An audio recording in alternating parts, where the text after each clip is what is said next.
How do you get a girlfriend if you're a boring guy? Sounds like you're putting the cart before the horse. I too grew up fairly nerdy when I was younger, though I was lucky to always have a solid group of core friends that were good dudes. Not popular dudes, but good smart ones. I was into video games and in middle school, wasn't really on any girl's radar. But why would I be? I was 5'1", 100 pounds, soaking wet, dressed like a goober and had mediocre social skills outside of Xbox Live Halo 2 voice chat in my close friend group. So what did I do? I took a risk. I joined the high school football team in a whim my freshman year. I was terrible, small and slow and uncoordinated. All awful qualities for football. But I stuck with it. Never complained and realized to get better I had to hit the weight room post-season. There was the wrestling coach who recruited me to test it out, and next thing you know, now I'm into wrestling. I was terrible until I got really good my senior year. Football I continued to be awful at, but I eventually got good at hitting people, so I got to play a little D, but mostly special teams. These sports did not make me interesting. What they did, once I rolled into senior year, 5'9" after finally hitting puberty and weighing a solid 160 pounds, with almost no body fat due to wrestling 140, was give me confidence. Confidence that showed itself everywhere else in my life. Drove me to shoot for the stars for college, got me my first high school girlfriend that, in my opinion, was one of the prettiest girls in school, all turning into a positive feedback loop that led me to a cool career, military pilot, a 6 out of travel experiences, etc., all of which made me more interesting. This took years to build though. There was no easy button. Took me 3 to 4 years of hitting the weight room, wrestling room, etc., almost daily to hit any sort of meaningful payoff. But I didn't do it for the girls.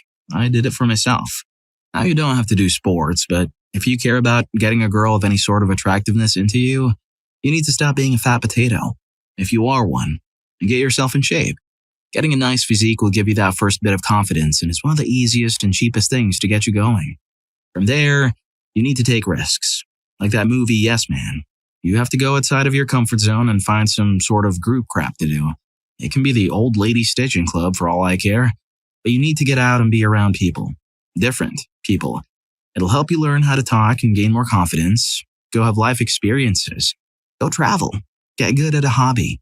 If video games are your jam, then become an esports pro or a Twitch guy or YouTube content creator. Though not at the expense of exercise and getting outside.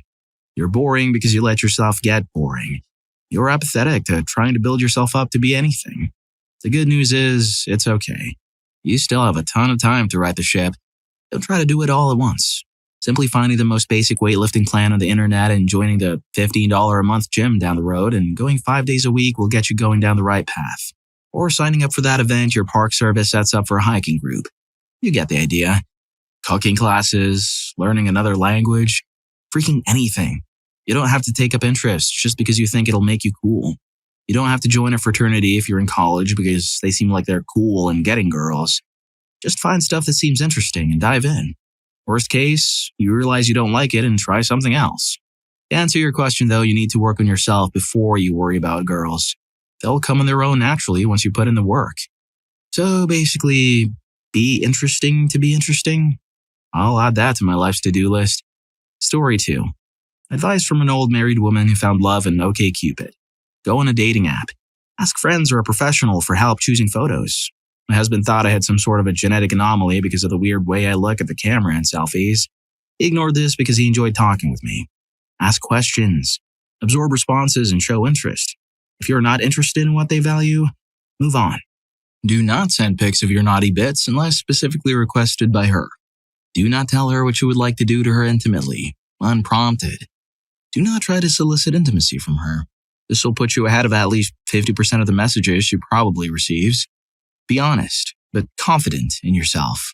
Don't say boring, say homebody, gamer, reader, avid film fan, or whatever applies to your interests. Don't put yourself down when speaking to her, or ever, honestly, because our brains believe what we repeat to them most often. Don't worry about playing mind games or other such nonsense. Be honest and upfront.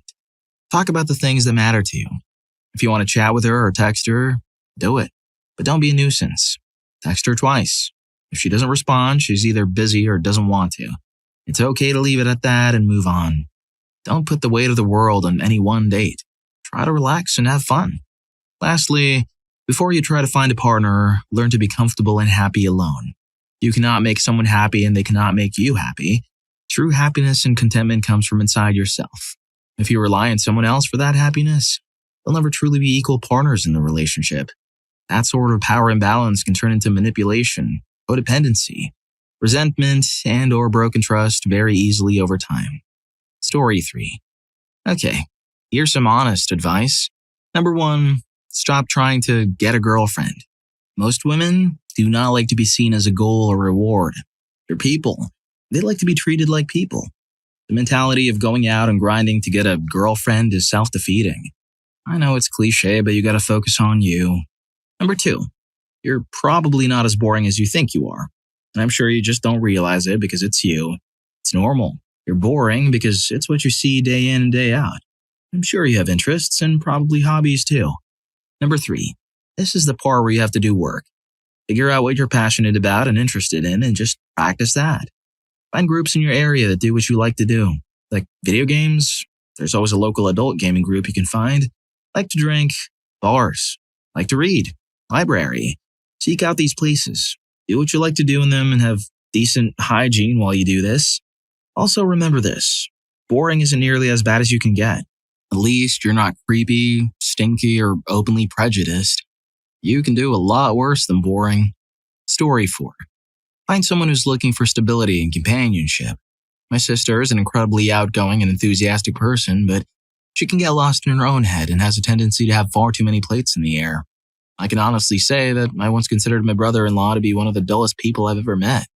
He doesn't really add to the conversation, though he is polite and has nothing out of the ordinary in the looks department, but he grounds her. He's unbelievably good at calming her down when she gets anxious or overstimulated, and I love him for it. They are coming up on their 6-year anniversary this year. Story 5. No hobbies. If a girl asks you to join some activities with her, will you be ready to join? No talkative. Are you willing to listen if there's a girl who can talk much? No emotion. This one is really a big deal. Seriously, you need to work on it in many ways. If you have no feeling or empathy, it is a big struggle in a relationship. There will be out there ladies who can be lazy and be boring with you, but it won't be fair for any girl who is in a relationship with an emotionless person. If you want to find one, you need to work on it. Relationship is not something falling from the sky freely. You have to work hard for it if you want one. If I learn to juggle, play the ukulele, and master the art of empathetic listening, will love finally find me? Story 6. I spent most of my 20s looking for a girlfriend before I realized I need to work on myself to really move forward in life. Work on yourself. Exercise, eat well, sleep well. This is often the foundation, without which you'll remain stuck. This is so important. If you don't feel good in your body, start here. It'll grease the wheels for everything else. Put yourself out there. Go for lunch with anyone. Family, old friends. You need to be somewhat comfortable with people in order to begin new relationships. Similar to your foundation of health, a social foundation is very helpful to move forward. Find an interest or purpose and pursue it. Make a habit out of it. Join groups to meet new people with similar interests or purposes. That when you go on a date, your body feels good. You're more comfortable in your own skin. You're used to connecting with people and you have stuff to talk about because you have your own interests or purpose. So you're not relying completely on the other person for engagement. It may take months, it may take years. But if you work on your life force and find passion in your own personal life, eventually you will start to attract people. Story 7. Start by nurturing your own sense of curiosity, wonder, and awe. Like, hello, we live in a multicolored rainbow space marble revolving around a star. Our oceans are so mysterious as the great void in which we're suspended. We've only ever seen a giant squid a few times. There's infinite art and music and literature spanning across history, and more is added to our collective repertoire each and every moment. We speak thousands of languages. Have you tried food? And did you know we have more access to a greater diversity of foods and cultures than ever before? And for the first time in human history, the majority of people are literate and can fit millions of libraries worth of information in their pockets. Doesn't that set your heart on fire? Story 8. Hi, boring lady here, happily married to a boring guy? Boring by what metric? I find him to be exciting. I don't like to be social and don't want to go out and do activities, except fancy dinners. Other than that, I want to have day pajamas and night pajamas and watch movies. I mostly talk to friends on the phone. Hardly ever do stuff. Hubs loves video games and science fiction movies. We nerd out and delight in our shared interests. Find the circles that best represent you and spend time with those people. 21 is a tough age, but you all aren't going to be fully formed for 10 years. So take the pressure off yourself and do a little at a time. Story 9. Please get the idea out of your head that you're a boring guy. Each of us is born into this world under different circumstances and grows up in different parts of the world and meets a different set of people. This is likely to make you into an extremely unique individual with your own specific tastes and likes and dislikes. So, when you say you're a boring guy, what you mean is that you think your likes and dislikes, things you do, etc., are not worthy of attention from another person. This could happen because you have generic tastes and you do generic things. That in turn happens because you haven't understood yourself enough to know those specific sets of things that only you like. When you explore your tastes deeper and stick to only what you like regardless of what people say or think, you create a new identity for yourself that is unique to you alone. You become unreplaceable. When you find this identity, you become motivated to improve yourself as a person and become confident in your own body, which eventually makes you an attractive person. Once you do this, you need to make an effort to put yourself out there. Go out and socialize. Don't be afraid to strike up a conversation with people. Forget about rejection. Make your circle larger. Meet people and get genuinely interested in what they are and what they do. And the person you desire will find their way to you. I wish you all the best, and I hope you find someone to love you who will love you back 1,000-fold. Story 10. First of all, people should come to terms with the fact that not everyone is entitled to affection or desire from everyone they desire it from. Water will usually seek its own level. It's pretty bad in the gay community sometimes because guys will become obsessed with being rejected or being pursued, etc. Not everyone is going to be into you, and you don't have to please everyone. That being said, boring girls exist, and they often usually just want a man to give them attention. And non-boring girls that like boring guys also exist. My mother-in-law was, or is, a bombshell, and my father-in-law is possibly the most boring person I've ever met. And I adore him. They get along great. He plays video games all day, and she watches TV and goes shopping and hangs out with her friends. They have a perfect marriage. He's also very wealthy, and he just gives all his money to her. Lol. All he needs are snacks and a new game each month. My sister is also insanely boring. But in her 20s, she started dating a few guys who worshipped the ground she walked on simply because they were also very boring. And all they had to do was ask her out, and she said yes. She's been in relationships consistently since then, married now to a very boring guy. I'm starting to think that being boring is just a special superpower that only a few understand. Story 11. There's a difference between being boring and complaining about not getting women when, in reality, there is room to work on yourself. I'm not saying that this is the case with you, but this is generally speaking. I've dated men who are nice guys that enjoy being low-key, but it's unattractive and you can tell that there's room to better themselves. But they choose to be stagnant and blah.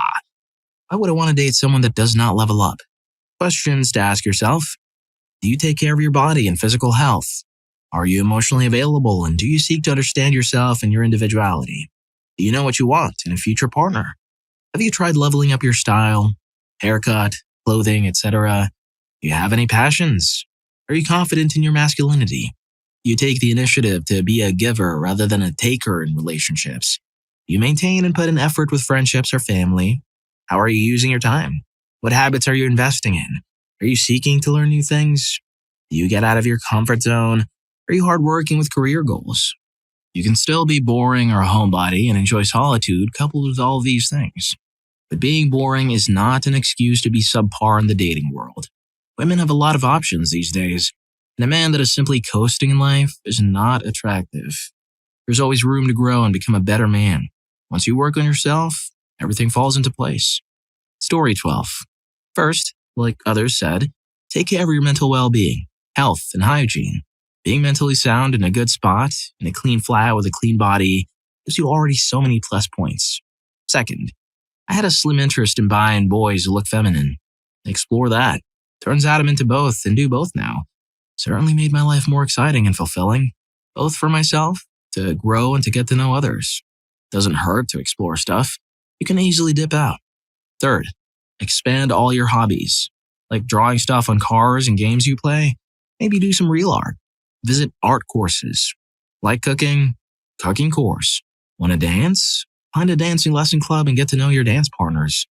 The world is big, my friend. Story 13. Realize that boring isn't a thing, and follow these guidelines. A. Don't focus purely on getting a partner. Focus on meeting people and take an interest in them. People love when you ask about them. B. Be nice to people. Not fake in what you perceive as nice. Be genuinely nice. Ask about people's days and find out how you choose to express yourself. The world's a cold place sometimes. People love love. Not romantic, generalized love. Just care about people. C. Again, realize that boring is all a matter of opinion. I'm a huge fan of jam music, for example. Some people think of a 35-minute version of Ween's Roses Are Free as a form of suffering. Others reading this will think, this goofy witch is talking about the freaking big cypress roses, and mark the hell out with each other in the comments. Don't worry about boring. Find what interests you, what speaks to you, and be passionate.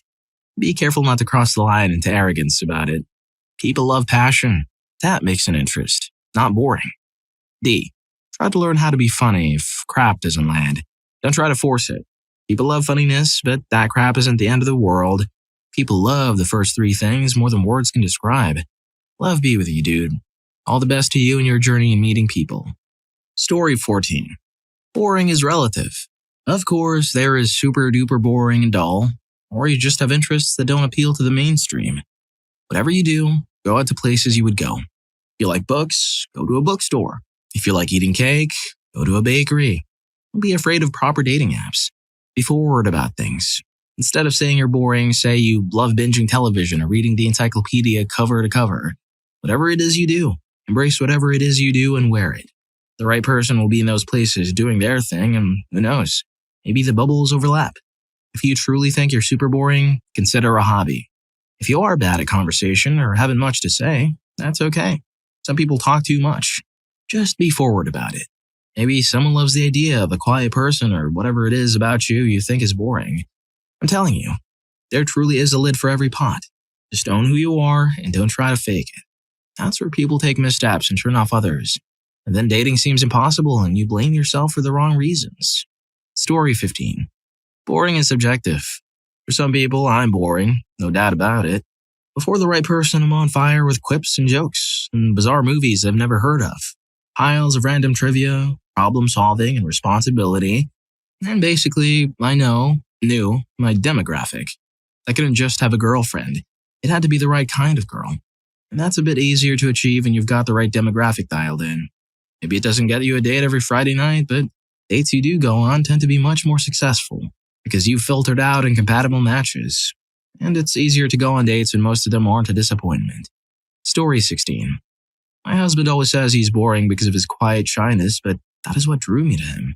We were friends for over 10 years before we became a couple, and I was eager to know what he was really like. And I was so pleasantly surprised to find he was even better than I expected or imagined. Once I got him to open up to me, it felt amazing to know I was the only one who knew this side of him. I know his true self. I know him better than anyone. It helps that we're yin and yang. I'm very bubbly, chatty, so I was always talking, asking him things so he didn't feel pressure to entertain me.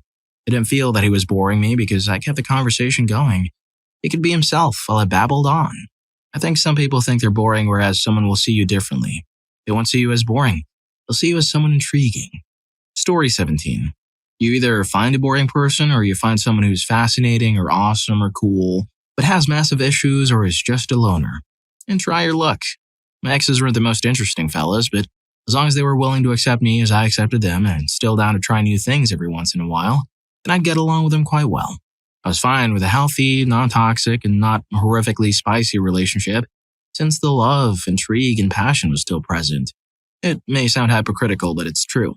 I would have happily taken a calm, cool, and peaceful relationship with some homie who was down to do most things, and be low-key at home with video games, than any toxic, messy crap out there.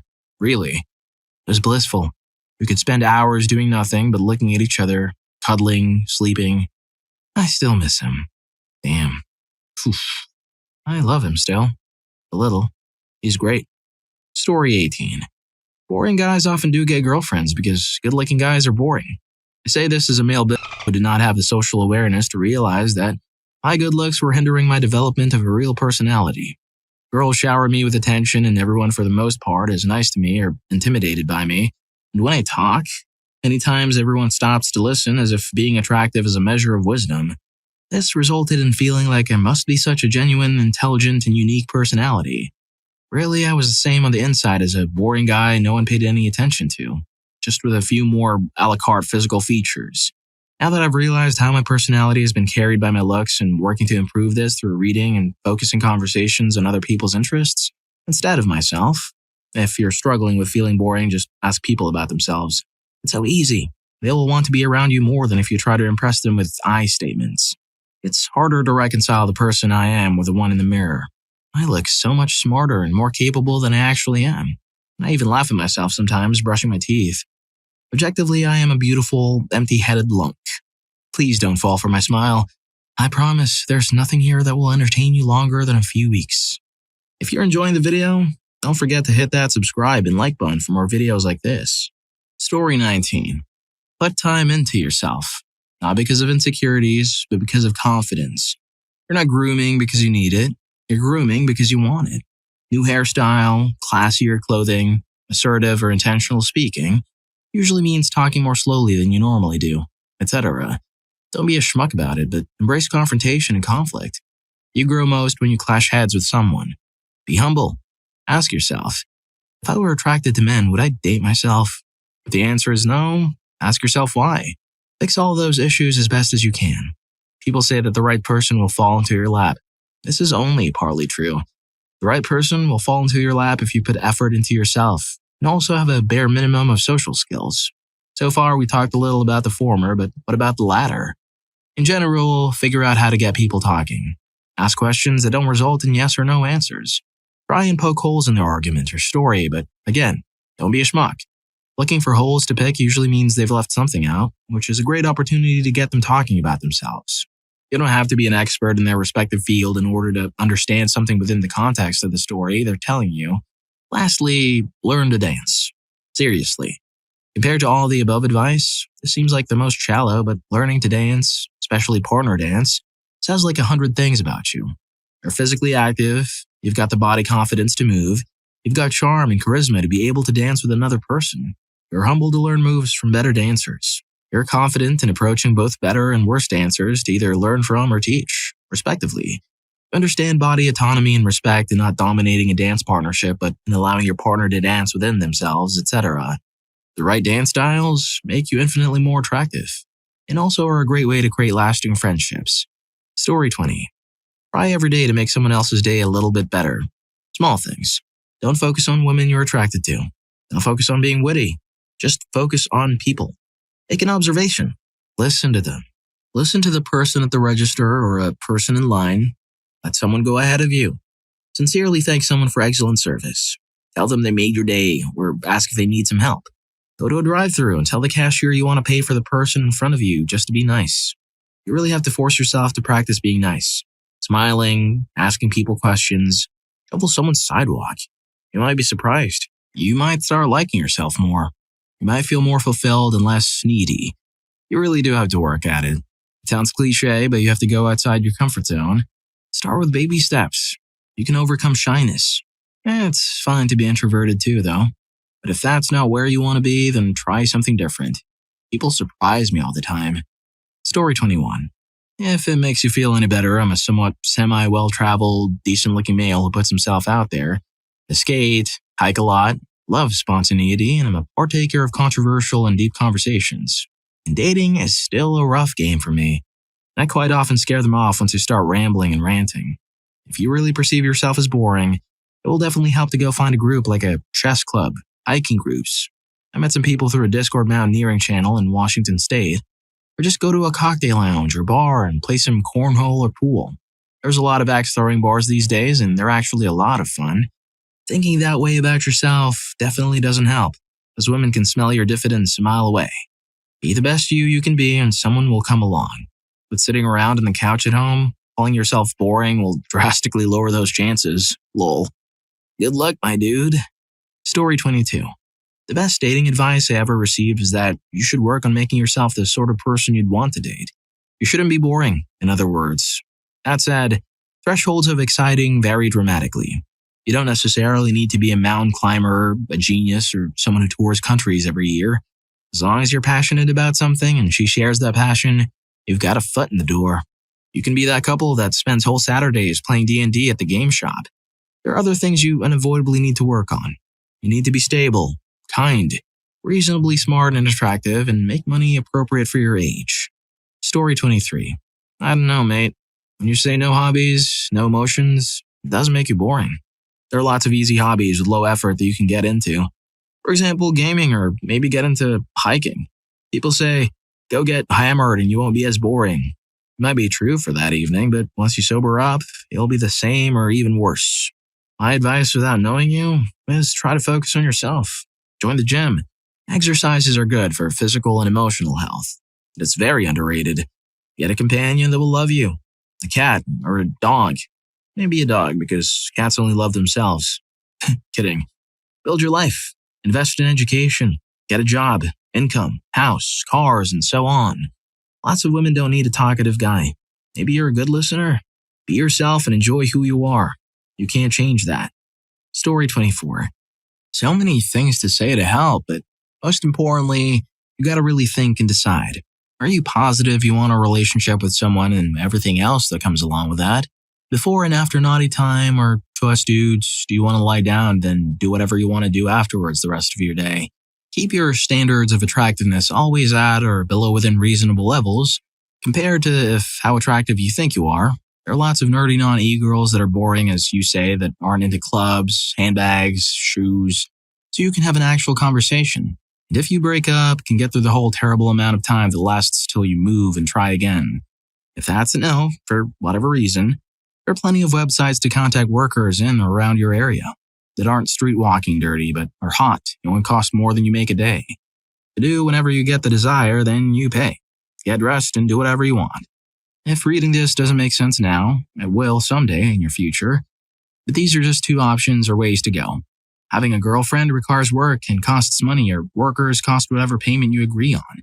You don't require work unless you want to switch positions. Some laid these exact words out for me when I was in high school, so now I'm passing it on. Good luck, man. Story 25. Think about it this way. 30% of your week is work, 40% of your week is sleep. That leaves 30% of your life for whatever else. You have to get out there and meet people or find somebody who does the meeting for you. Because you really won't have that much time if you're doing everything right and you're not willing to sacrifice your professional social skills to satisfy your wants. There's not going to be a lot of time for the women to actually meet you either. So I think you have to set time aside and engage in an active search. That may be meeting people or social beings, using dating services, or just finding hobbies and pastimes to address loneliness. Just know, it might not be that you're boring, but that you don't have time to accommodate someone else. And that could be why anybody who has been interested in you in the past is not making themselves a known presence. Story 26. If you met somebody that was adventurous and outgoing, would you be willing to tag along? Can you be a good and supportive active listener? What do you do to keep yourself entertained? There are others that would share those same interests. Don't worry about finding a girlfriend. Figure out your interests and hang out with like-minded people. Not everybody is a party person going out to clubs.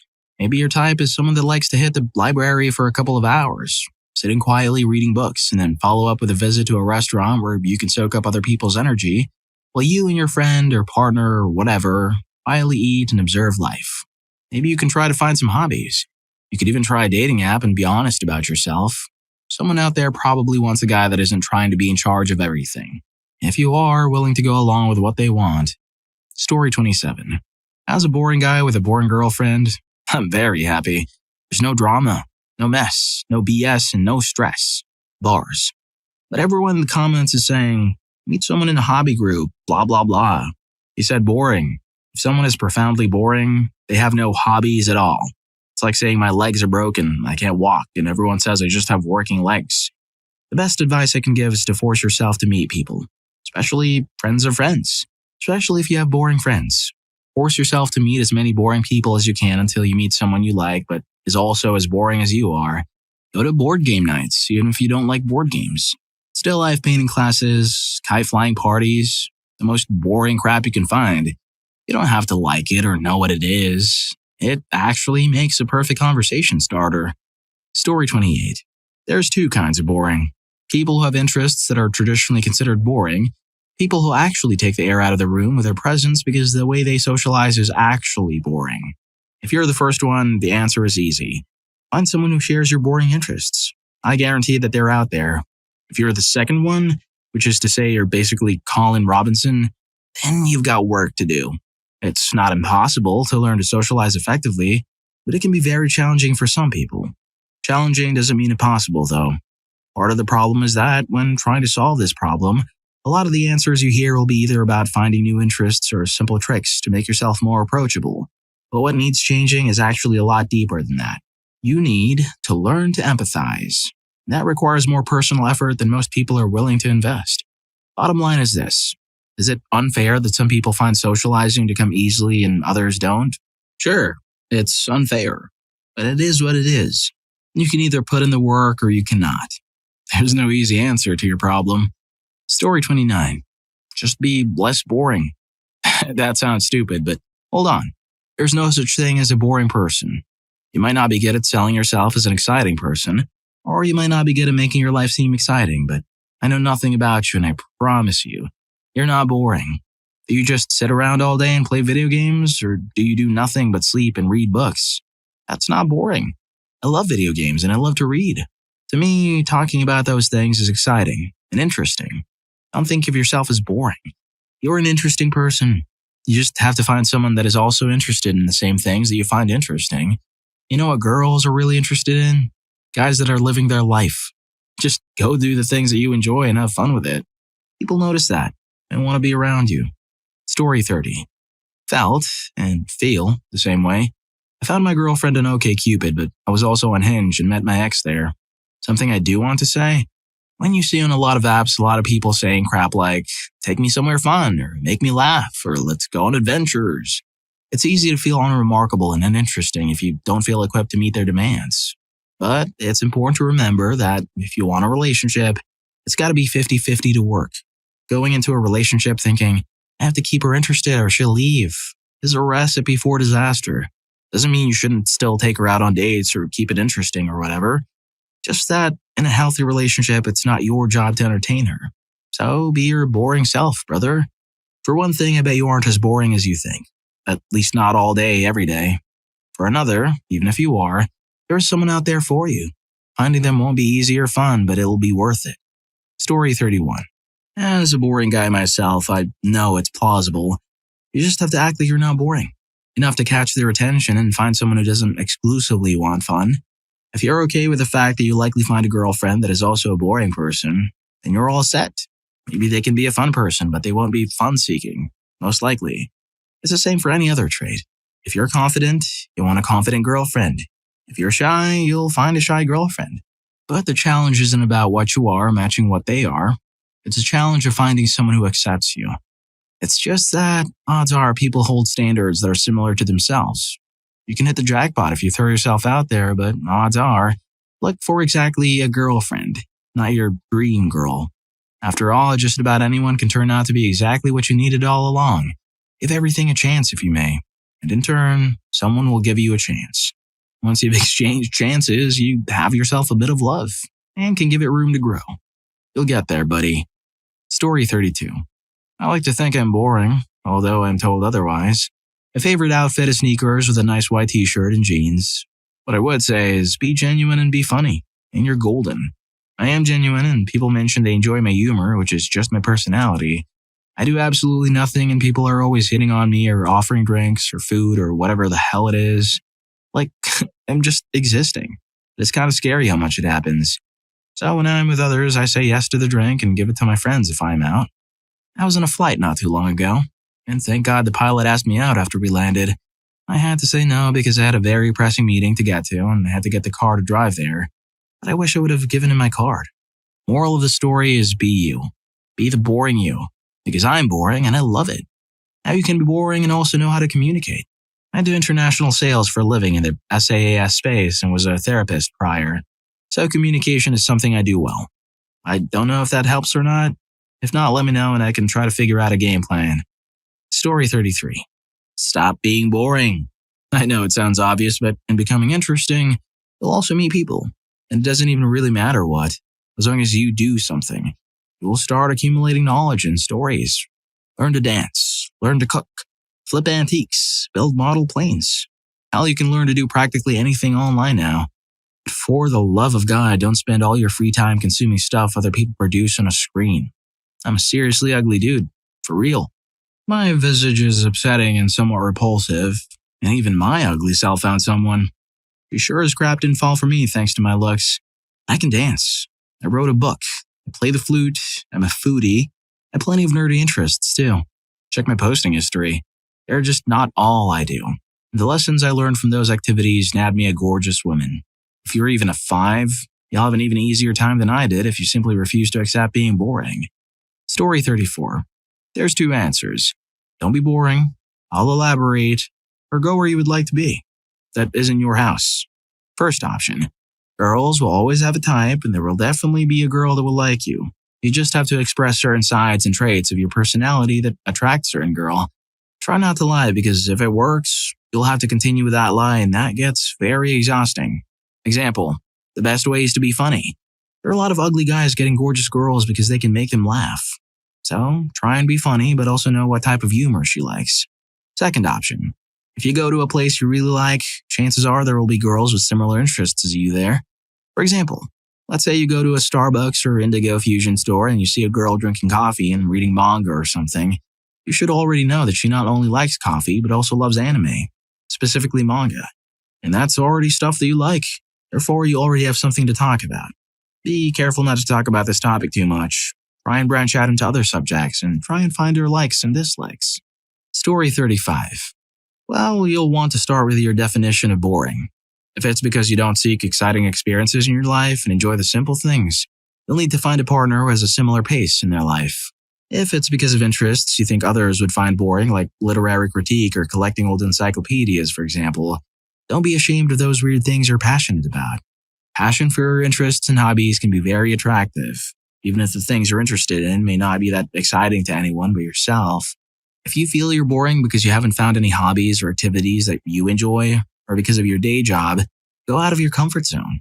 Research hobbies that you might enjoy, be they crafty, nerdy, sporty, or otherwise. There are plenty of ways to find hobbies online, including here on Reddit. YouTube is also a good resource. I hope this helps. Story 36. Find something that interests you and enjoy it. You start to become less and less boring as you have a passion or hobby you do. From there, you build. Boring is still standing. Moving is interesting. Self-improvement and making steps towards something. I worked with someone who was a brick, a classic example of boring. Yeah, me and a friend got this guy to sit and play Magic the Gathering or MTG. My coworker got super interested. In like a short 2 months, a huge difference. My coworker turned to someone who talked about increasing stuff related to MTG. He got deep into MTG and then found other things. And when I left that job after 6 months, it was totally different and now is a friend of mine. He had things to talk about. He had an interest that gave him passion, and adding in a group of people who shared them. He grew. Story 37. Gender is an irrelevant and outdated metric. I can assure 99.9% of people there is the equivalent person of the opposite gender. Whatever you define boring will have someone equally as boring in the same boat as you, looking for someone like you. The issue is, however, finding that person. If boring means being in your house, going nowhere and talking to few people, then your ideal partner is likely doing the same. The only reliable advice to cure that is to engage in your interests and be active with people like yourself. This is just good advice generally, but beyond that is a solid chance of bumping into someone you like. Even if you don't, you'll develop your social skills, progress your interests, and still likely find good friends along the way. Of course, beyond that general advice and neglect of physical health, appearance, and other negative traits will interfere just as it would in any context. No one trick is a miracle cure, and all efforts and interests of self-betterment will aid your cause. Single women who are 30 plus, how have your dating standards changed from your 20s? I'm no longer desperate to be in a relationship. I've witnessed so many bad relationships from people I know, and now I don't want to be with a man for the sake of being with one. I want one who makes my quality of life better. I've also made peace with the fact that I might not find such a man and realize my life is good at the moment, and in the grand scheme of things, being alone isn't such a bad thing. Because of that, I'm very intentional in who I date and have set boundaries that I have no intention of breaking. Story 2. We need to be friends too, not just romantic partners. If I'm going to settle down with someone, I don't need someone love bombing me every day and telling me I'm the most beautiful woman they've ever seen. I love the compliments when they do come, but a friend and a romantic partner is oh so important, and I had to learn that the hard way. When you have friendship, you have emotional intimacy. When you have emotional intimacy, you have a deep love and better connection, especially as you get older and physical attraction begins to fade. I found this also makes intimacy more meaningful and more comfortable too. A way for us to be closer, not just get off. I want both of us to have our own independence in the relationship too. We should have our own hobbies, friends, goals, and obligations, while still supporting each other while we walk our path. I'm not the demographic you asked to answer this question. I'm not single, but this is something I've gained in my relationship that I didn't know I needed in a partner in my 20s. Story 3. I've become a lot less romantic and a lot more practical. In my 20s, I definitely gave more of an ear to love conquers all and the idea of a whirlwind romance. I also would feel like I had to settle a lot more, so I didn't end up alone. I'd find myself ignoring red flags because who knows the next time someone will look my way. Now, in my 30s, I realized I'm pretty comfortable with being alone. If I consider dating someone, questions on whether it would positively affect my life and family come into play a lot more. I listen to my gut more and pay attention to red flags. Obtaining a romantic partner feels less mandatory and more like a luxury that would be nice to have, but I can live without it. Story 4. My material standards changed a lot. I was way more judgmental in my 20s. I wanted the uber successful and clean-cut man. I was so infatuated by success. There were plenty of men who wanted to play that game. Curated dinners, etc., etc. But as I got older, I wanted to be myself, and I knew the successful men wouldn't have the patience to see my true, cranky, bossy, and loud self. Now I'm so happy with someone who's messy, has a limp, and kisses me like I hung the moon. Feel like I can grow as much as I need to. Story 5. I'm a gay woman, and for me, at 31, I'm just now waking up. I'm realizing I've been treated like absolute crap by women I've been involved with for the most part, and that's on me for allowing it. But when you genuinely don't know any better, you don't even know you're being treated like crap. Now, no matter how much I may like the girl, if I'm not respected, I'm more willing to walk away. No mind games, no insults, no silent treatments. I told myself if a woman does this, especially early on, I have to stand up for myself. I have a hard time standing up to women. I just do. I'm getting better though. I think also because we grew up in a society where we are told women are more emotionally aware, attuned, intelligent, and mature, I always second-guessed myself in disagreements because what if I'm wrong? So I ended up apologizing when I shouldn't have. I let their narrative win, and only months later did I realize I'd been manipulated. I'm exhausted, frankly. How hard is it to find a woman that can control her temper, respect me, and make coming home feel like a safe space emotionally? Story 6. I didn't have any standards in my 20s, mostly because I didn't have anyone to show me how I deserved to be treated, so I just took whatever came my way. Now I've done a complete 180 from that. If you come into my life and make things more difficult for me, I'm out. If you have unhealed trauma, I'm done. I've gone to therapy and did the work. You, as a grown man, should do the same thing. I'm not here to build anyone up. I actually just stopped talking to a guy recently because of the way he spoke to his mom and how he spoke about his kids' mom. Basically, women in general. To me, that just tells me you don't really respect women, and I can only imagine how you'd speak about me when we have any disagreements. Story 7. I'm 30 and I've been single now for 2 years. After being married for 5 years in my 20s, to my mom, being single for 2 years is too long and I should find someone, settle back down, and have kids. To me, I'm just now feeling like myself again, but I find it really terrifying to date because I know how intense things can get when you're with someone long-term. I've never experienced a healthy, stable, supportive partner, so I became that for myself, and I'm proud of the life I have now. I didn't really have standards when I was younger. I was desperate to be loved and wanted to take care of someone. Worked out great, clearly. I learned a lot from it, though. I don't know if my standards are high, necessarily. Have a job, your own place, be kind, intelligent in your own way, interesting to talk to, and ambitious or excited for the future. I used to be attracted to such a specific type physically, but that's changed now. With age or experience, I don't know. I'm mostly just a sucker for kind eyes now. But I think I embody those traits, so there's bound to be a man like that who I have a mutual attraction with, right? That'd be so cool. Overall, my standards have changed because I have standards now. And I'm protective over the life I've built in a way I never was when I was younger. Story 8. I never dated much because I wasn't allowed to socialize growing up, but I think in my 20s I had more rose-tinted glasses and an optimistic view on finding love than I do now. The first official partner turned out to be a registered offender in his late 20s, only got with me because I looked like a teenager and was naive enough to believe the nonsense he threw my way. Like how normal it was to have him hit me as hard as he did and that I couldn't leave him because no one else would want a girl with HSV. I was pure when we met. I still have nightmares of the schmuck and it's been 3 years since I got out. I've tried getting back into dating, but each time just ruined more of my self-image and esteem. I no longer believe that love even exists. Soulmates and the one are just fantasy that everyone in mainstream media cooks up to distract themselves from the bleak and harsh reality of life. All that's out there are soulless wannabe influencers or panderers and liars. You have to pick men or women in the gender war. Be 1,000% of politics, admit all the green flags, fight even for a scrap of real connection, and even that is fake when the person you meet online sees the real you. Everyone is only out to use you and throw you away, and I'm too broken and busted beyond repair. My therapist and friends have tried to get me back out there, to get me to live a little more, but I just don't see a point anymore. Story 9. When I was in my teens and early 20s, I was cool with dating dudes with kids. In fact, I was very open to it. I love kids and have a big heart, so I was open to sharing love with all the kids. Now in my mid-30s, I'm still childless myself. I'm no longer open to dating men with kids. I've seen more than my fair share of baby mama or ex-wife drama, and I don't need that chaos in my life. Lol. That's because where there's a child, 9 times out of 10, there's a woman still in love with that man. Or an ex-wife who's entitled to a significant portion of money each month. That, if you marry the man, will become the new wife's debt too. And I'm not the one to interfere in other people's family dynamics. Lol. And if there isn't a woman around, i.e. the man is a widower or the woman is an absent parent, then there are a host of emotional issues that you'd have to work through in addition to regular relationship issues. I'd rather be single for life and have peace in my house than to inherit drama and chaos that I did not create. I came from a super broken and toxic home as a kid. I'm not interested in replicating that as an adult. It would take a special man and a special kiddo to make me change my mind. Lol.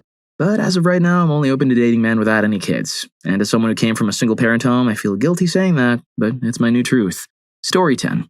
After getting married and having kids in my early to mid-20s, and then kicking my ex-husband out 4 years ago at 38, after he became cruel, I'm enjoying the peace of living alone with my teens. I refuse to live with a partner again or date anyone with young kids. I've happily enjoyed being single and have had a long-term friends with benefits relationship for almost 3 years, which is much less of a hassle. If I find someone who is great and didn't pull all the mental load on me, doesn't have young kids, or ever want to live together until maybe an old age, I'd consider dating them if they made my life better. However, I'm too happy with my life the way it is to settle for someone who will add stress to my life, which will also impact my physical health. I no longer have the tolerance to deal with drama or nonsense and already have to mother 2 teens 100% of the time. My physical preferences have also obviously changed from my very pretty, fit, preppy ex to a bearded, more manly guy with a dad bod. Story 11. I thought I could change men in my 20s. I would stick through dumb stuff, trying really hard to always be liked for fear of rejection. I create firm boundaries now, and it can lead to guys ghosting or being flaky, but I much prefer that now over wasting time. My boundaries now. My free time isn't inherently for you. Yes, let's spend some of it on things together, but on things we both like.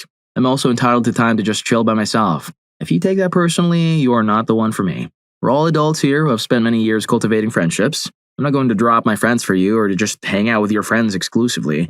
If you have any kind of mental illness, from substance misuse to anxiety to bipolar disorder, you need to be in some kind of program where you're held accountable for your mental well-being. A romantic partner is the worst person to ask to be your therapist. It leads to awful enabling that hurts everyone. If you present with any of the fear of commitment red flags, like only ever being free on weeknights, refusing to make plans in advance, only wanting to hang out at your place, going radio silent for long periods of time, etc., and bye-bye. Story 12. Partner, long-term relationship. Now, but my standards were lower. I really just liked going out on dates and getting to meet people, and occasionally casual intimacy would happen. I really didn't have high expectations for dating. If someone was just about do it and go, I was like, whatever, yay or mostly nays. I'm bored and just got off work. I feel or always felt like a potential partner and I would work out our way into companionship, leading to a possible long-term relationship or marriage. But no. I did not do situationships and hated any relationships that gave mild acquaintances with benefits. If I were to become single again, I'd imagine it would be the same, and I wouldn't really take anyone seriously unless they're serious and we have chemistry and potential together. Story 13. I'm 50 and I've been married twice. I dated before these marriages, in between, and very little after. What I've learned, in my teens, I was so desperate to be liked, I put up with anything and everything. For context, this was the 1980s and this was before people reported mistreatment or Me Too. I was taught that I had to somehow defend myself, and if I didn't, it was my fault. 20s. My first marriage was to someone who was hiding a substance habit. I thought he just smoked a little grass socially, and once we were married, I found out he couldn't get through a day without something, and it didn't matter what. We had kids together, so I felt like I had to accept it until I finally left, with my parents' help. 30s. My second marriage was to someone who was deeply in the closet. He only owned up when he found out that I'd been on Reddit. As much as he didn't want to be there, he also didn't want to own up to his parents that he was gay. So he fought to stay in it, until he just stopped caring. He finally left, but immediately married another woman, a friend of mine, and waited until they were married and had a kid to tell her that he was in the closet. She called me and asked if I had known and why I didn't tell her. 40s. I found that men of my own age were either bitter divorcees, overwhelmed widowers, or not interested in relationships, ever. I was shocked to see men on dating apps openly cheating and putting it in their bios.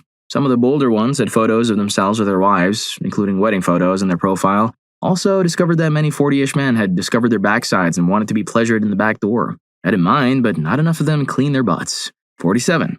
47 was my final straw. I finally met a slightly older guy. He was nice. We spent lovely afternoons together. Then one morning I woke up to my phone blowing up with text saying, "She knows." Turns out he lied about being single, and his wife found out because she went to her OBGYN and found out he'd given her an STI, which meant he'd also given it to me. And I've been single ever since. Story 14. When I was in my 20s, I was looking for passion, chemistry that could ignite a spark, like in the movies. It seemed to me that if there was no violent emotions, then this wasn't love. Alarm signals? Well, who doesn't have them, I thought. The main thing is that it should be fun and not boring. Now that I'm over 30, I've started to look at things differently. The main thing is emotional maturity, respect, and the ability to solve problems without drama and manipulation. It has become important to me that a person is reliable, honest, and doesn't carry a bag of unresolved problems with them. I used to think that I was setting a high standard for myself, but now I realize that the real standards are when you know what you want and what you definitely don't want. Story 15. I'm 31, and my standards are pretty much the same. In my culture, we date to marry, and I want to honor that. At the current time, I don't date, and I'm not actively searching. I wanted something that would last a lifetime, but let's be honest. A man with high values who's honest and loyal is a gem hard to find these days. There's a good portion of the men in the West who are only into fooling around, short-lived relationships, and nothing serious, and honestly, I don't have time for that, nor do I want that. I'm not interested in sleeping around. It's just not me. I'm the type of person who would be content with the same person all my life. If they aren't seeking anything serious, then I won't waste my time with them. Story 16. I love having my own space, the quiet, my own hobbies and interests. I love my freedom. In my 20s, I had relationships where I was being controlled, used, made myself smaller and quieter so as to not upset anyone. I was made to feel that I was selfish for wanting to do things or even liking different things than my boyfriend. I was often made to feel bad about my body or how I dressed or did makeup. I was outstayed in the relationship. Not realizing it at the time, but that's what it was. I was gaslighted to think I was always in the wrong and I was being difficult to love. I was a people pleaser and felt a lot of anxiety. In my 30s, after a bad breakup, I got cheated on. I ended up living alone and single for several years. In that time, I was not interested in dating. Trust issues, but guys would constantly try. I had male friends trying to force themselves on me. When I rejected them, I was often called rude things and even stalked. 3 separate guys tried to manipulate me into dating them by threatening to end it all. Even in my place of work, I was mistreated. I was honestly just so sick of men. It brought me nothing but misery. What I loved was having my own little space that I kept neat and had my own things. I didn't have to clean someone else's messes. I got to decide what I wanted to do with my days, with my life. I refound a passion that had been pushed down for years and followed that first into hobbies and later to employment. Funny thing is, now in my 40s, I've been in a relationship for 5 years with a man who contacted me via social media. I was hesitant and actually told him no, and he, very nicely, asked me for a date, after chatting with me for weeks about mutual interests. I was surprised that he accepted my refusal and continued to just chat with me. When he asked a second time, I took a risk. He's honestly everything I could have wished for. I trust him. He treats me like a human, like a friend, builds me up, and doesn't try to change me. I still have my hobbies, and actually we lived in separate flats as neighbors for a few years because we both like our own space and peace. We are only now talking of moving together and figuring it out. Story 17. I'm just way more confident. In my 20s, if a guy was hard to talk to and have a conversation with, I assumed it was my fault and would keep trying. Now I recognize it's either their own social deficits or a lack of interest in communicating and move on without a thought. In my 20s, I attracted so many creeps or players due to my own lack of confidence and young-looking face. Now I demand eye contact and respect. I no longer put any men on a pedestal and just see them for exactly who they are. I no longer mistake apathy for being an enigma. Therapy has also helped a lot. Story 18. In my 20s, I was pretty naive. I didn't know that the way my family had talked to me growing up was pretty emotionally cruel. I took all kinds of treatment in my 20s, including verbal and physical cruelty. I dated guys with no job, no car, or who didn't pay child support. Now I pretty much only date people who are in a similar lifestyle in regards to work ethic. Ideas about saving money, respectful speech, etc. Calling names, threatening, putting me down, or taking your bad day out on me are unacceptable to me now. Plenty of people out there who won't treat me like that, and I would never treat someone else like that. Story 19. I think I actually started demanding a bit more of myself. I'm sure that my demands on partners have also developed, but I think, most of all, I sort of became good at recognizing that maybe dating and being with someone is not really for me because of my attachment style and problems. So while I have always kept to myself and never dated much, now I think of it less as me waiting for something and more as me not really being in the moment to make healthy choices. I think I just became better at knowing what is best for me. Story 20. I realized that a lot of my earlier standards were shaped by commercialized, consumer-driven ideas of romantic love. Getting older shifted that. I put much more energy into building a relationship with myself first, and that changed how I see love. Now I ask what actually works for me as an individual, not what's been sold to me or expected of me. What works for one person doesn't always work for another. And at this point in my life, I'd rather be in something honest and real than perform a version of love that looks good on the outside but feels empty on the inside. If you're enjoying the video, don't forget to hit that subscribe and like button for more videos like this. Story 21. My close friend or coworker is 60 but has a smoking figure, like better than mine at 20, and amazing skin and looks 40. Unmarried, never married or in dates. She doesn't want to be a mom or a maid. She's much more willing to walk away. No games. Just be honest. No drama. If it's casual, fine. She's not 23 and confusing things. Let's get together and do what adults do and watch movies. I think she likes her alone time. She has dated men long-term over the years that I've known her and isn't eager to move in or move them in. Frequent sleepovers are okay, but she seems quite happy with her space and her routine, and isn't offended or broken up if things don't work out. That's really the kicker here. She isn't insecure or seeking approval. She's fine accepting things as they are and doesn't second-guess herself when things get weird. Even when she's told me that in hindsight she could have done X or Y, she isn't broken up about it. She's confident and secure.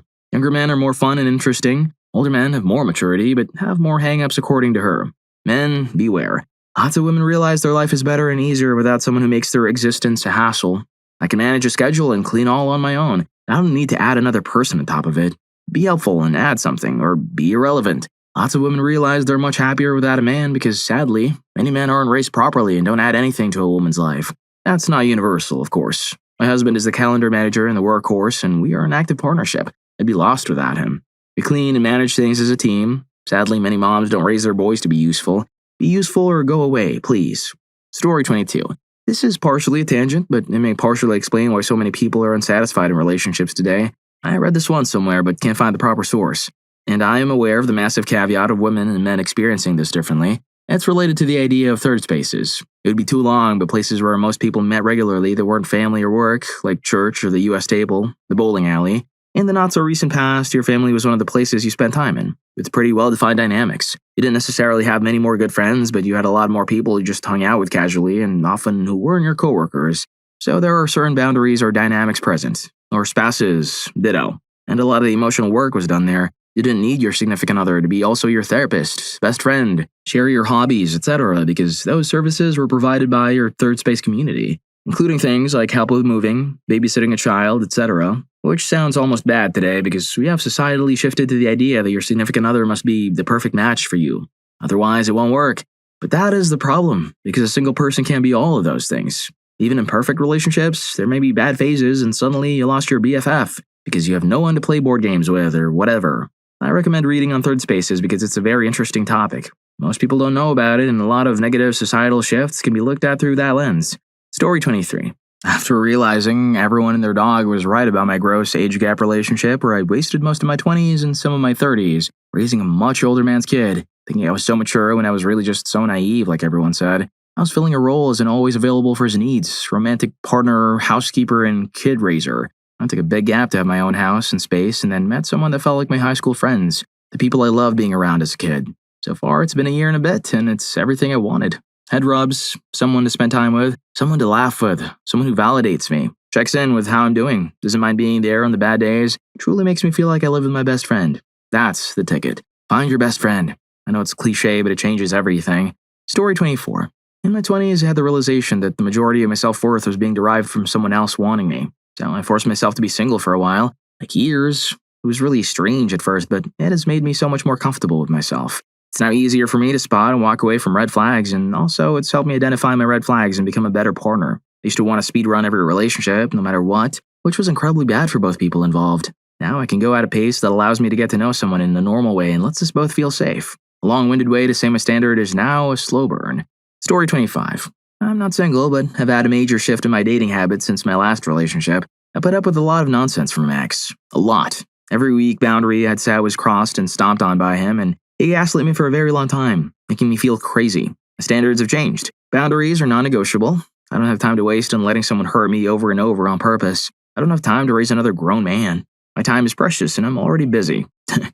I'm happy alone. I've learned to love myself and love my hobbies. I invest in myself with higher education and constant continuing education for work.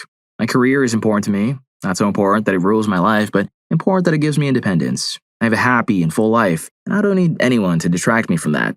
only add to it. If they aren't adding positive things into my life, they're not worth it. Story 26. I'm not single anymore, but when I was, I became much more ruthless about second chances in online dating. There's an abundance of choice, and if something irks me the wrong way early on, delete, block, on to the next one. Most people get discarded in the texting stage. Any weird innuendos, any creepy mentions out of nowhere, any disrespect, even if it's veiled, any negging or lack of interest in me. In the past, I let so many things slide in the text that later always ended poorly. I never had a decent potential partner come out of a crappy conversation. It's a good practice to imagine something over text to be told in person by a stranger. If it would be horribly inappropriate in person, then it's inappropriate over text too. Eventually, I learned to read through the lines and notice patterns of behavior that might seem innocuous but would indicate that I should move on to the next person. Story 27. I'm married, but I'd still like to join this discussion, as I have a lot of thoughts about my dating standards. 10 years ago, I think physical appearance and charisma were the most important qualities for me. These days, I value safety, emotional support, and a sense of shared responsibility in a relationship. While I am fully responsible for my own life, I sometimes, just like my husband, need support and the feeling of being cared for. And I think that, just like when I was in my 20s, some things haven't changed. I still need my space, and he respects it. That's one of the most important things for me in any relationship I have, including my friendships. Story 28. I only recently started dating again after taking most of my 30s to work on myself. I'm very happy where I am, but thought it might be fun to try dating after so long. Doing so, I found out what I really want is more close friends than a romantic partner. I really only tolerate people in my life now that enhance it in some way, and I would hope that I make their lives better in turn.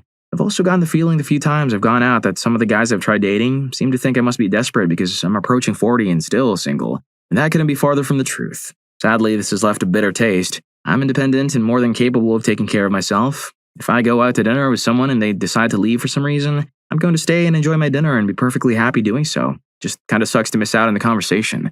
Story 29. I actually didn't really have standards in my 20s. As long as he was nice to me and interested, I called him my boyfriend.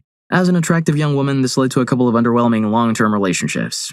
Now in my 30s, I have a 3-point criteria. They need to be between the ages of 30 and 40. I dated a guy 10 years older than me for 8 years, and as a 33-year-old, I can't imagine dating a 23-year-old. They need to be motivated. Hopefully this translates to being tolerable to live with as well. You need to have intellectually stimulating conversations with them. I couldn't care less what they look like, what their gender identity is, or what they have, but I'm damn sure not trading my peace for a partner if they aren't an active partner in my life, sharing an emotional and domestic labor while growing alongside me.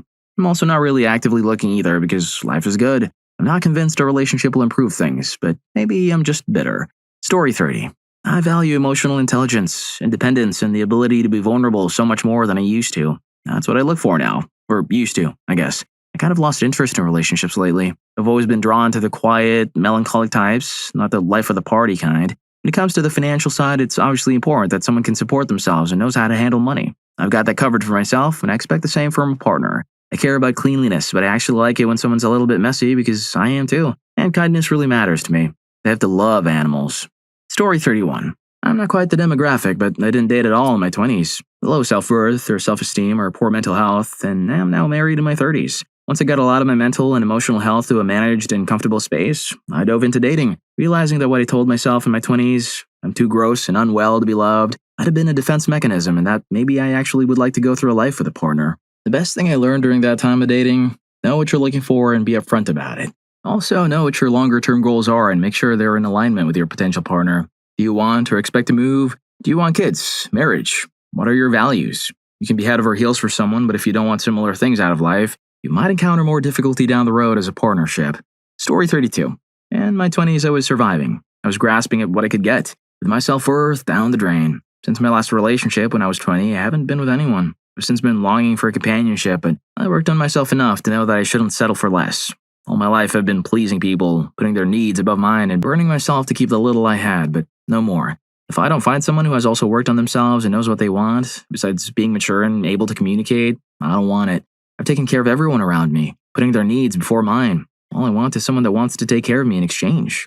Single since I was 20, I'm nearly 32 now, and I want nothing less than what I need and want. If that means I'm single for the rest of my life, so be it.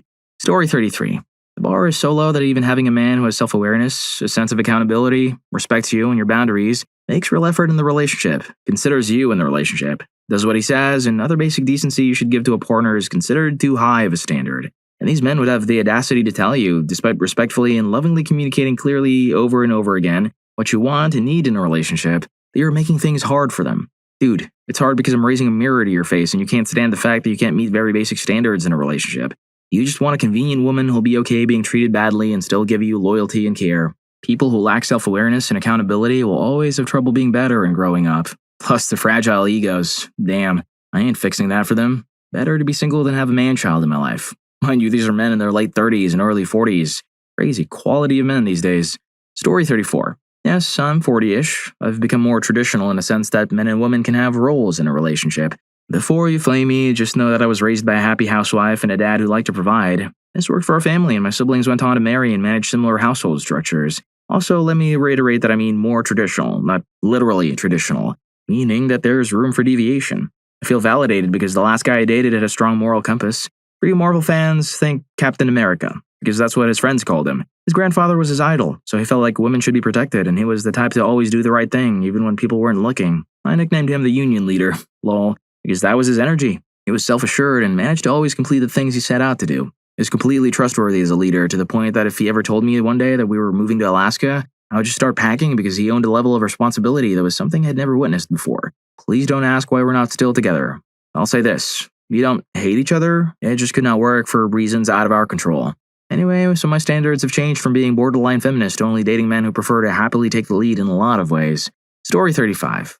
I would say for me the difference is that in my 30s, I'm less concerned with the superficial and more concerned, perhaps a bit too concerned, with long-term compatibility. I'm not so quick to dismiss a lady based on looks or differences of opinion on music, movies, etc. Another thing, however, is that most women I know in their 30s have children, and dating single mothers is its own ball of wax. I like kids, but if you date a woman with kids at all, like it or not, you will be a part of their lives in some capacity. They realize this, so women with kids tend to be more choosy. They generally only get serious with a man who has his life together, a good job, not clerking a register at the local gas station, a better sense of emotional self-worth, and so on. In my 30s, I don't go to bars to meet women. I go to other things, such as concerts or the library. Story 36. I'm a guy in my early 30s, and the big difference is in the number and quality of women I can get. I'd say the early 30s is the Goldilocks zone for men. You still have your looks, fitness, health, youthful energy, etc. If you take care of yourself, yeah, you have more status, money, and maturity than most men in their 20s. You're well into your career, and you're able to offer stability that many younger guys can't. Your dating pool is also larger. All the women from your early 20s who liked older guys now like you, along with women from your own age group and those that are slightly older. Women in their 30s generally have a much tougher time, unless they're willing to date younger guys. Their dating pool has gotten smaller, and if they do go after younger guys, or even guys their own age, they are competing with women in their 20s. They're under time pressure in terms of getting married and having children while they're still able, and the cost of an unsuccessful relationship is much higher than it was in their 20s, as they have less time to find a new guy and have children. This assumes they want marriage or children. So, in summary, when you're in your 20s, women hold all the cards when it comes to dating. When you're in your 30s, men pretty much hold all the cards. True love can strike at any time in one's life. However, apart from that, I would recommend that women date guys a little older than them and get serious about marriage in their mid-20s. I've recommended for guys to hold off until their late 20s to early 30s. Of course, everybody's situation is unique to them. Story 37. I'm a 40-year-old woman here. Dating in my early 20s was horrible. I was really insecure about who I was, how my body looked, and the sorry state of my education. I married at 25 and thought dating was a horrible memory I would never have to deal with again. Then came esophageal cancer. So I began dating again at 37, and it was very different. I still got a little nervous on first dates and whatnot, but generally was not tripping about being chubby or not pretty enough. I was comfortable with who I had become and knew that if a guy I was dating thought I was fat or dumb or whatever, then he's simply not right for me and I can move on. I think having had a successful, happy marriage played into this a ton, but I also think maturity made it easier. Obviously, I don't know how it is for guys, but as a woman, dating was much easier in my 30s. I know a lot of women at work who are in their early and mid-20s and stressing out so much that they aren't finding love. They think that turning 30 is going to basically turn their carriages into pumpkins and it's all over after that. I try to tell them that life is just fine at 30 and beyond, and that men do, believe it or not, find women over 30 totally attractive. They aren't buying it, but they'll see when they get there. Surely this is getting buried, but if anyone's curious, I'm in a long-term relationship now, so not dating anymore. I hope not to know what dating is like in your 40s, but I'm ready for anything. Story 38. In my opinion, there is a huge difference. The woman you date at 30 should have already gone out and experienced life on her own, whatever she wanted to do. Travel, test different jobs, etc. Everyone needs to experience life on their own first, because love doesn't mean you complete the other person. It means you complement them. The healthiest relationships stem from one another being a complete person, meaning each individual has found themselves prior to meeting. There's nothing wrong with exploring or wanting to be with different people or making mistakes and stupid decisions. In fact, those are imperative to self-growth. That is what ages 13 to 30 are for. Not to mention, as a 20-year-old, almost no one is mature enough to handle a relationship the way we all perceive one should be like. So get it out of your head. You will get hurt, emotionally. Dating after 30 should be simple. It should be the easiest thing you've ever done. After slaying men or women for years beforehand, you have highlighted the attributes you would like in a significant other and noted the ones you will be running from. Story 39. I'm 31 and was divorced in my 20s, but I'm also engaged with my new partner. My first marriage was all about feeling that spark. It was all about the shallow things. And looking for my new partner, it was all about who I can do life with. We'll be there for the good, the bad, and the ugly, and be my best friend through it all. It's an agreement that no matter how hard life gets, we're there for each other and can get through everything. I've never been happier since I switched those priorities. Story 40. I just don't know how to date, if I'm being very honest. In my only relationship from 17 to 30 and then single ever since, I feel like I've missed my turn now or had it and that's it. I don't know how to really become more than an acquaintance from age 35 to other females as a friendship. How do I try and potentially romantically date someone? So my standards, I don't know if they've changed. I've just never been on a date with someone other than that one relationship. The older I get, the more embarrassing it sounds. Story 41. I look at guys more based on if they take care of themselves versus initial attraction. My standards are higher. You need to have a stable job and income. I'm not your mom. If you don't know how to clean up after yourself or are a cranky schmuck, it's not worth my time. I find way too many guys are focused on intimacy. Intimacy is fine, but I prioritize forming a friendship. I'm past the casual thing age. I can take care of myself, but I'm happy to be with you if we can grow together. Well, if you like these stories, here's more. YouTube thinks you're going to love this. Catch you in that video.